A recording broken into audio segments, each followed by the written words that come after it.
Rahim.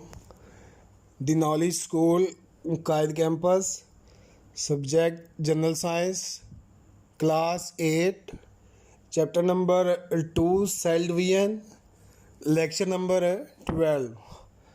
तो बेटा last lecture में हमने ये डिस्कस किया था Watson and Crick's model of DNA, transmission of characters. ये हमने लास्ट लेक्चर में हमने ये डिस्कस किया था, transmission of character and Watson and Crick's model of DNA. ठीक है, तो आज हम डिस्कस करते हैं inheritable and non inheritable characters, inheritables and non inheritable characters. Inheritables inheritance से निकला है, मीन्स के जो करैक्टर पेरेंट्स से उनके चाइल्ड में ट्रांसफ़र हो रहे हैं। तो ये इसकी डेफिनेशन है यहाँ पे।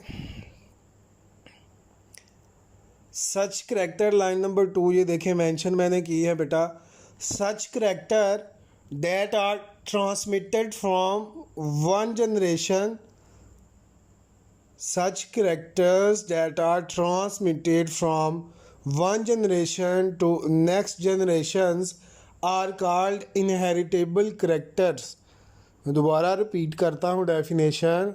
such character that are transmitted from one generation to the next generations are called inheritable characters. Inheritable characters are controlled by genes. Inheritable character are controlled by genes. जितने भी inheritable characters हैं वो gene से control किए जाते हैं।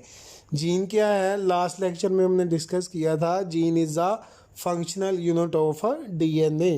तो अगर इसकी एग्जांपल आए, give the example of inheritable character, तो उसमें ये फर्स्ट जो लाइन है वो एग्जांपल है। The character such as eye colour, skin colour, hair colour, free or attach ear lobes, height, intelligence are transmitted from parent to the offspring. These are the example of inheritable characters. अगर आ जाए example तो ये first 2 जो line है ये आएगी example में।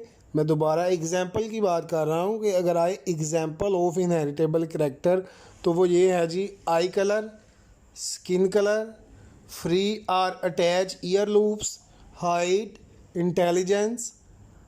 अगर डेफिनेशन आ जाए तो डेफिनेशन यहाँ से स्टार्ट हो रही है।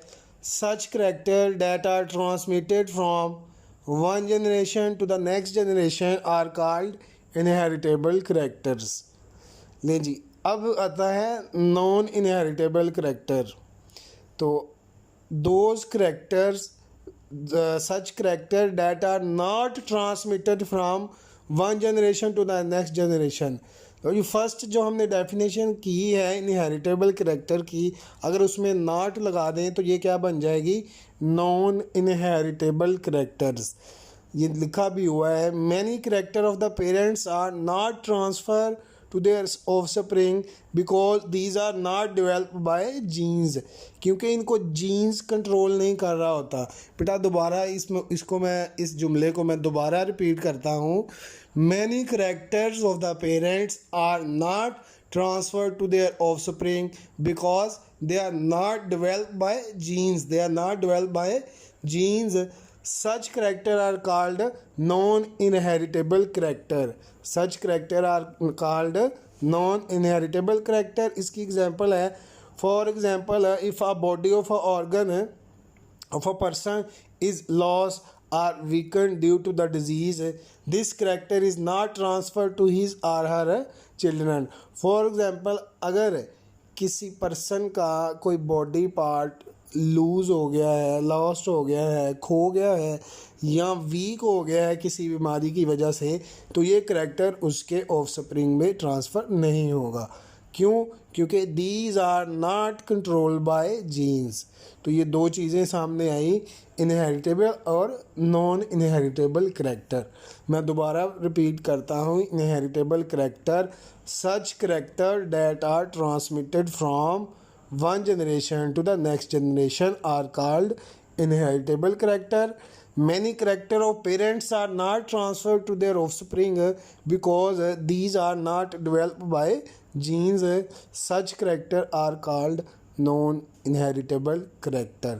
तो ये इनहेरिटेबल और नॉन इनहेरिटेबल करेक्टर्स। तो अब इसकी एग्जांपल है जी हमारे पास एग्जांपल ऑफ इनहेरिटेबल करेक्टर्स की जो हमने डिस्कस की है। आई colour, the colour of I in an organism is controlled by a pair of gene. यानी जी आई का जो कलर है किसी भी पर्सन में किसी भी ऑर्गेनिज्म में उसको ना जीन का एक पेयर कंट्रोल कर रहा होता है। Thus it is an inheritable character. तो इसलिए ये एक इनहेरिटेबल करेक्टर हुआ। The jeans control the production of brown pigment in this iris of eye. If the gene work and produce more pigment, the eye are black. नहीं जी ये जो jeans है वो ब्राउन पिगमेंट्स की जो प्रोडक्शन है ना उसको कंट्रोल कर रहा होता है। तो अगर ये जीन जो है वर्क करे और ये पिगमेंट्स जो है वो ज़्यादा प्रोड्यूस करे तो आईज़ का कलर क्या हो जाता है, black. Production of very less pigment result in light brown eye. तो अगर ये कम मकदार में ये पिगमेंट प्रोड्यूस हो, ये दोबारा ये देखें, अगर ये कम मकदार में प्रोड्यूस हो तो आई का कलर क्या हो जाता है, light brown. Blue, green and hazel eye colour are develop due to the production of brown pigment in the different amount. तो जो आई की कलर है वो किस चीज़ के ऊपर डिपेंड कर रहा है, production of brown pigment, production of brown pigment which is control by the gene, which is control by the gene. Next है हमारे पास attach and detach ear lobes. तो ये डायग्राम में ना नज़र भी आ रहा है attach and detach ear loop. तो इसमें है जी हमारे पास in some people the ear loops are attach with this with the sides of the face while other have free ear loops. This character is also controlled by genes. When the sad genes work, the ear loops hang freely. When the sad gene work, the ear loops hang freely. Some people do not have this gene. Their ear loops remain attached with the sides of the face. Means के जिन लोगों में ये sad gene work कर रहा होता है तो उनमें ये जो ईयर लूप्स हैं ये डिटैच हो जाते हैं और जिनमें ये नहीं होता उनमें वो फेस के साथ ही अटैच रहते हैं। तो ये है जी attach and detach ear loop.